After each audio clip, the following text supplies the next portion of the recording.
First order of business is that after I know we left off about the hot sauce deal last week, I just want to clarify because after my presser last week, the specs actually came to me because they were watching it and said that hot sauce actually does not mind being called hot sauce. So we can't continue to call Dan Chassin hot sauce. So that's first things first. You look at the game overall, it's great to go on the road, start division play, and find a way to, really get out a gritty, dirty win at the end of the day. And, it's good to find a way to win on the road and most importantly, cap off a good win versus a division opponent to where now we sit 1-0 division. We're trying to find ways to start stacking some dubs here to see how we can find a way to get to 3-4. It's always about going 1-0 this week, and we got a tough opponent coming to town in San Francisco. Guys are excited about the opportunity, and we're looking forward to it. It's a great group, physical group.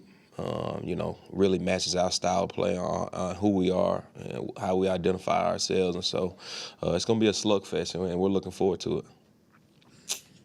Hey, Matt, what'd you see on the blocked extra point? Yeah, so, the block extra point, there was just a little bit of a leakage between Darasol and Blake, where they just kind of got a little bit connected, and 94 has been doing a great job really all year.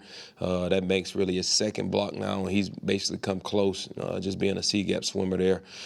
We just got to stay connected at the end of the day. CD and Blake, took full accountability for that.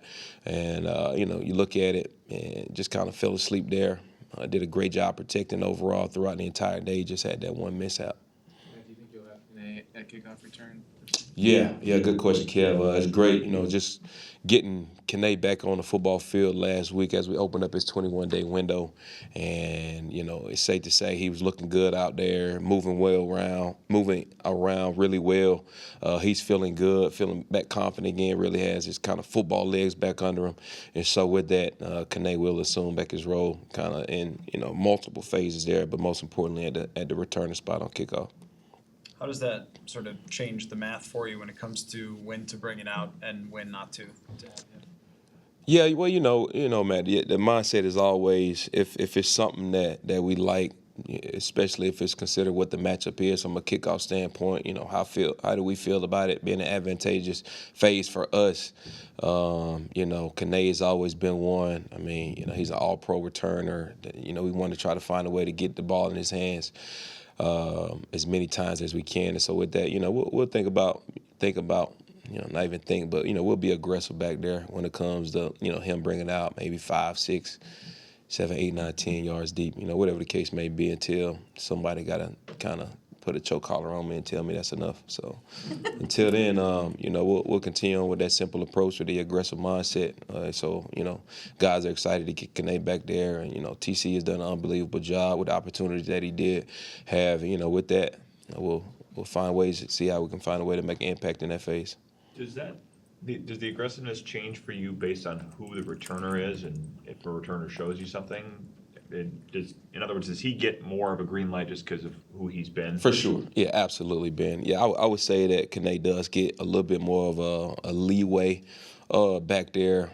He's a great decision maker. He understands and knows, what the return is, the ball placement, what's the hang on the kick. It's a lot of factors that really go into it, and not more so, how deep is a ball being kicked, because you can have a ball that gets kicked 8 yards deep, but it only has about 2.5 seconds of hang time.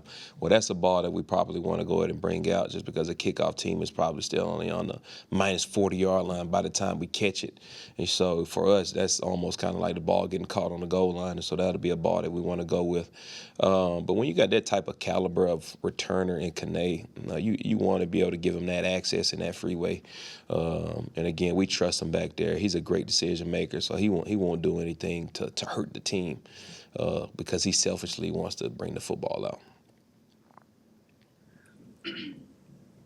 What was your watching Greg's day back? He makes a couple long ones. Man. Yeah, that was, you look at the day that G had, it was a great day great day overall. And, you know, all week we talked about executing any elements, and he didn't allow, I mean, it's crazy crosswinds. You know, he could pick up some grass and see the wind blowing this way, and by the time he's ready to kick the football, it's blowing a completely opposite way. And that's just kind of how Chicago is. And now with him being in his division now for 3 years, he's got a good idea of how he wants to play it. He had a great pregame warm-up.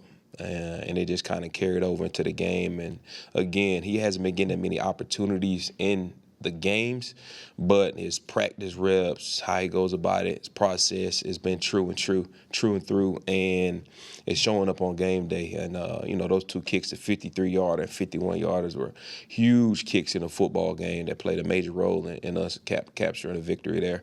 And you know, really the 57-yarder that he hit, he probably was the best ball that he struck all day. The wind just kind of ended up pushing it just a little bit right. And again, the wind kind of shifted as soon as he really kicked the ball. But overall, G's in a great spot. He's feeling really confident, and we'll continue on to build on that.